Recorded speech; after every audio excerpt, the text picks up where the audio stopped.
eh, kita bisa menyelesaikan PDB order 1 yang pertama ini. Langsung saja saya tulis. Kita sudah berkali-kali menyelesaikan bentuk seperti ini. Anda bisa cek bahwa solusinya adalah U sebagai fungsi X adalah suatu konstanta, saya namakan C1, dikalikan E pangkat AK X. Ya.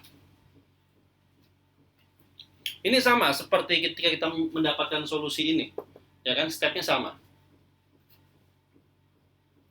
Stepnya sama. Tapi kalau Anda perhatikan, perbedaannya di mana? Perbedaannya adalah di sini. Ini adalah AK, di mana AK itu adalah A plus maupun A minus. Kalau pada kasus sebelumnya, di sini adalah A plus, di sini adalah A minus. Oke? Baik, hasil ini kita masukkan ke PDB kedua, PDB order 1 yang kedua.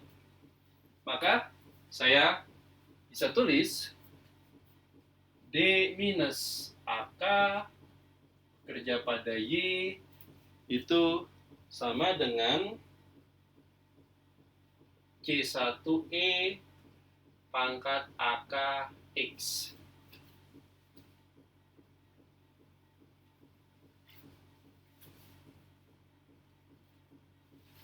Ya kan, ini tidak lain daripada Y aksen min AKY sama dengan C1 pangkat AKX. Anda tahu apa yang harus dilakukan? Kalikan dengan eksponensial dari faktor integrasinya. Apa faktor integrasinya? Saya langsung saja tulis ya. Eksponensial dari apa faktor integrasinya? Dari E pangkat minus AKX. Nanti itu sudah tahu dapat dari mana ya. Saya tidak perlu jelaskan lagi.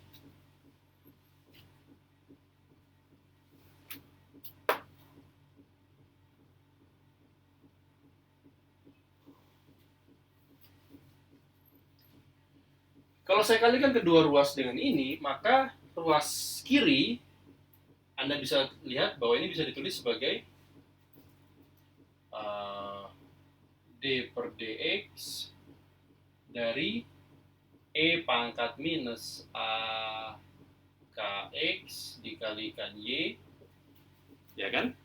Ruas kanannya apa? Ruas kanannya Anda punya konstanta dikalikan eksponensial plus AKX dikali dengan eksponensial minus AKX, maka jadi tinggal konstanta saja. Nah, ini yang membedakan dengan kasus sebelumnya, ya. Kenapa bisa tinggal konstanta saja? Karena sekarang eksponensialnya punya pangkat yang sama. Yang satu plus, satu negatif, sehingga mengcancel. Ini bagaimana? Kita tinggal integralkan kedua ruas. E minus AKX kali Y. Nah, ini Anda integral dari konstanta adalah X saja. Ditambah konstanta baru. Sehingga, dengan kata lain, saya bisa dapatkan Y X. Saya kalikan kedua ruas dengan eksponensial minus AKX ini. Maka saya punya di ruas kiri, saya tulis C2-nya dulu, nggak masalah. E pangkat AKX ditambah C1X E pangkat AKX. Jadi inilah solusi umum dari PDB order 2 jika akar-akarnya kembar. Kalau Anda ingat tadi video sebelumnya, saya menulis bahwa yang saya tulis adalah solusinya cuma suku pertama saja di ruas kanan, ini saja, ya kan? C2-nya adalah A plus B. Konstanta A ditambah konstanta B. Tadi saya katakan bahwa saya butuh satu solusi lagi yang mengandung konstanta integrasi yang lain. Inilah solusi yang dimaksud. Konstanta integrasinya C1. Kenapa beda solusi ini dan solusi itu? Bedanya ada faktor pengali X-nya. X dikali E pangkat AKX. Ini membuat dia berbeda. Jadi ini dua solusi yang non-trivial. Oke. Baik. Kondisi 1 ketika diskriminannya positif, kondisi kedua ketika diskriminannya 0, kondisi ketiga ketika diskriminannya negatif.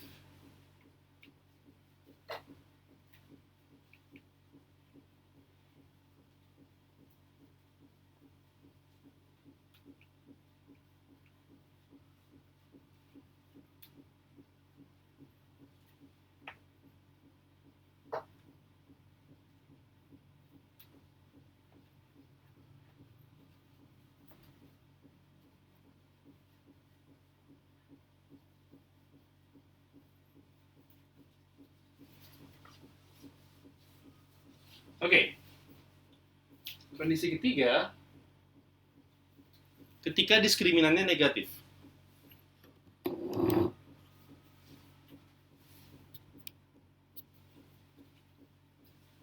Ketika A1 kuadrat minus 4 A2 A0-nya lebih kecil daripada 0.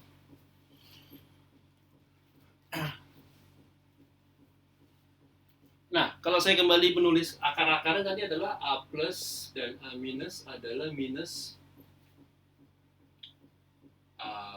A1 plus minus akar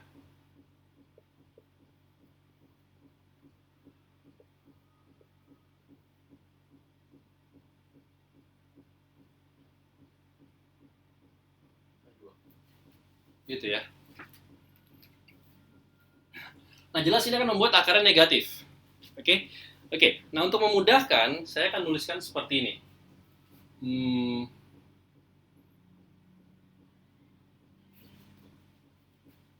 Saya akan menuliskan ini sebagai alfa plus minus I beta. Oke. Jadi bentuk akar-akar ini dapat saya tuliskan dapat saya nyatakan sebagai alfa plus minus I dikalikan beta. Apa itu alfa, apa itu beta sekarang kan? Dari sini Anda bisa melihat bahwa alfa ini adalah bagian yang realnya. Berarti bagian di depan plus minus. Berarti ini adalah min A1 per 2 A2. Inilah definisi alfanya. Oke. Definisi betanya apa? Alfa yang ini. Definisi betanya apa? Definisi beta, Anda lihat, itu berarti kan saya masukkan ke dalam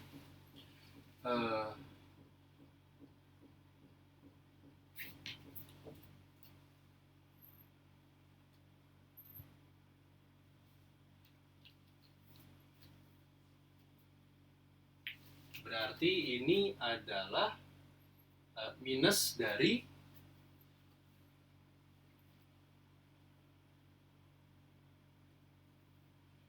A1 kuadrat plus 4A2 A0 dibagi dengan 4A2 kuadrat. Ini semuanya dalam akar. Oke. Anda bisa cek sendiri, kalau saya kuadratkan beta, saya dapatkan minus ini.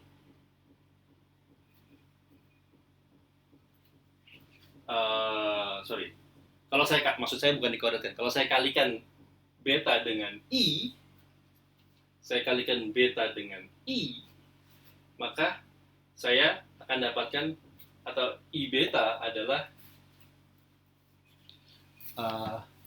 yang dinamakan I beta, itu adalah semua yang saya lingkar ini. Ya, jadi I beta itu adalah ini. Ya kan? Ya, berarti dari situ Anda bisa mengekstrak apa itu betanya.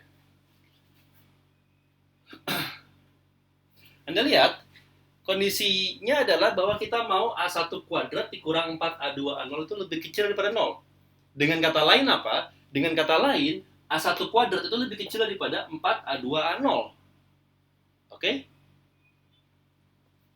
Nah, di sini saya menuliskan akar dari minus A1 kuadrat plus 4A2A0. Berarti saya punya 4A2A0 dikurang dengan A1 kuadrat.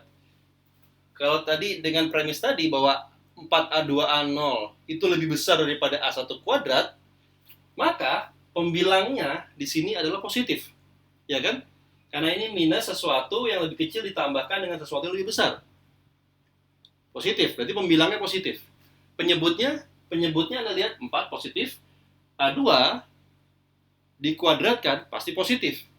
Dengan kata lain, maka akar dari sesuatu bilangan positif ini adalah suatu bilangan real. Dengan kata lain, beta adalah real. Ya. Jadi saya sengaja memfaktorkan akar-akar ini menjadi bilangan kompleks. Alfa ini bilangan real, I beta adalah bilangan imajiner. Nah, I beta adalah bilangan imajiner, tapi betanya adalah bilangan real. Paham ya? Oke. Nah, sekarang Anda lihat bahwa A plus dan A minus itu bisa saya tulis seperti ini. Ya, maka dan keduanya berbeda, ya.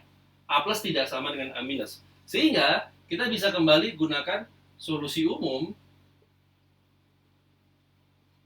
E pangkat A plus X ditambah E pangkat A minus X. Tapi sekarang apa A plus dan A minusnya? Kita masukkan A plus dan A minusnya. E pangkat A plusnya adalah alfa ditambah I beta. A minusnya adalah alfa dikurang I beta. Bisa dipahami ya?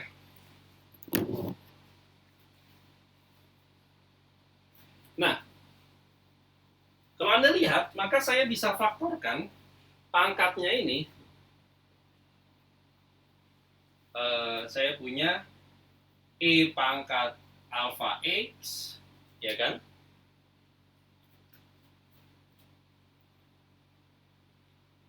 Dikalikan E pangkat I beta X ditambah B E pangkat alfa X dikalikan minus I E pangkat minus I beta X. Anda lihat, masing-masing suku mengandung E pangkat alfa X. Ya. Yang berbeda cuma di pangkat beta X-nya. Yang satu E pangkat I beta X, yang satu lagi adalah E pangkat minus I beta X. Maka, saya bisa tuliskan seperti ini. Y X adalah, saya bisa keluarkan E pangkat alfa X-nya. Kurungnya biasa saja. Ini adalah A E pangkat I beta X ditambah B E pangkat minus I beta X. Inilah solusi umum dari PDB order 2 tersebut jika diskriminannya kurang dari 0. Oke, ada yang salah? Nggak ada ya?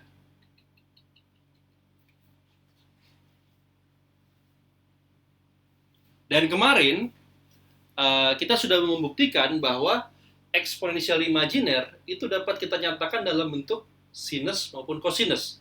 Jadi demikian pula hasil ini bisa saya nyatakan dalam bentuk sinus maupun kosinus. Saya tulis di sini ya. Ini berarti bisa saya tulis sebagai E pangkat alfa X C1 sin X sinus beta X ditambah C2 kosinus beta X. Ya, jadi sama saja. Anda bisa memilih bentuk yang mana saja. Apakah Anda bisa memilih eksponensial imajiner ataukah sinus kosinus, sama saja. Kemarin kita sudah buktikan dengan relasi Euler bahwa eksponensial imajiner itu dapat kita tulis sebagai superposisi atau penyumlahan dari fungsi trigonometri sinusoidal, sinus dan cosinus. Ya. Tentunya kita ada kasus-kasus fisika yang